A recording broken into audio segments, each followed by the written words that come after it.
Hi! మీలో ఎంతమంది మేమెంత కష్టపడుతున్నామో, కానీ మా బ్లాగ్స్‌కి, రీల్స్‌కి అసలు వ్యూసే లేవు అని ఆలోచించే వాళ్ళున్నారు. ఇవాళ మీకు ఈ ప్రాబ్లమ్‌కి సొల్యూషన్ చెప్తాను. ఫస్ట్ వచ్చేసి మన వెబ్‌సైట్ యొక్క ఛాన్స్ ఆఫ్ క్లికింగ్ ఎక్కువ కావాలి అంటే ఒక మంచి టైటిల్ కావాలండి. మన టైటిల్స్ బాగా ఉంటే అందరూ వచ్చి దాన్ని క్లిక్ చేస్తారు. ఇప్పుడు ఎలా అయితే యూట్యూబ్‌లో థంబ్‌నెయిల్ బావుంది అంటే మనము ఆ థంబ్‌నెయిల్ చూసి క్లిక్ చేస్తామో, అలానే బ్లాగ్స్‌లో, రీల్స్‌లో, ఈమెయిల్స్‌లో మంచి టైటిల్ ఉండాలి. అప్పుడు ఛాన్సెస్ ఆఫ్ క్లికింగ్ అనేది ఎక్కువగా ఉంటుంది.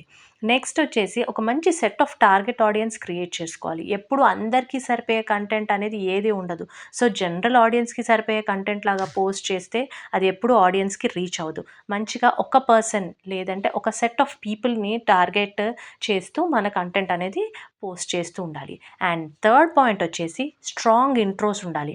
మన బ్లాగ్స్‌కే గానీ, రీల్స్‌కే గానీ, ఈమెయిల్స్‌కే గానీ మంచి స్ట్రాంగ్ ఇంట్రో అది వచ్చేసి జస్ట్ ఒక 5 సెకండ్స్ ఉండాలి. లేదు అంటే జస్ట్ స్క్రోల్ చేసేస్తారు. నెక్స్ట్ దానికి వెళ్ళిపోతారు. అలా కాకుండా మంచి స్ట్రాంగ్ ఇంట్రోస్ ఉండాలి. ఫోర్త్ పాయింట్ వచ్చేసి మీరెప్పుడూ మీ ఆడియన్స్‌తో ఎమోషనల్ కనెక్ట్ పెట్టుకోవాలి. ఎలా అంటే మీకు హెల్ప్ కావాలా? మనందరం కలిసి పెరుగుదాము. మీకు నేనున్నాను హెల్ప్ చేయడానికి అనే ఇలాంటి ట్యాగ్‌లైన్స్ వాడితే తప్పకుండా మన ఆడియన్స్‌తో మనం కనెక్ట్ అవుతాం. ఫిఫ్త్ పాయింట్ వచ్చేసి కన్సిస్టెన్సీ.